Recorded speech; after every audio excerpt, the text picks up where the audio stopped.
बघा आता मी तुम्हाला जो प्रश्न विचारेल त्या प्रत्येक प्रश्नाचं उत्तर या अक्षराने सुरुवात होईल. अ वर अनुस्वार ओके स्टार्ट. घरासमोरची मोकळी जागा.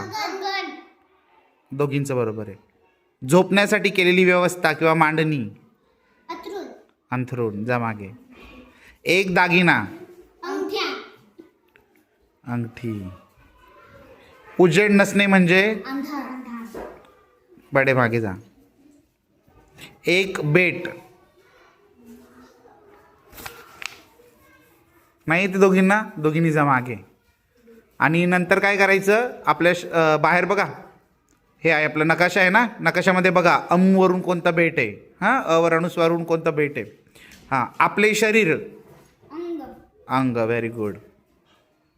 संख्या आकडे. अंक. छान. इंग्रजीमध्ये काकाला म्हणतात अंकल. कोंबडीपासून काय मिळते. अंडी. थांब दोघींचं बरोबर आहे. हाताचा एक बोट. अंगठा. बरोबर दोघींचं. एक फळ. आंबा नाही अ वर अनुस्वार पाहिजे. चल मागे. तुला येतंय नाही. एक फळ. पटकन. नाही. हां केळी अ वरून येतं का.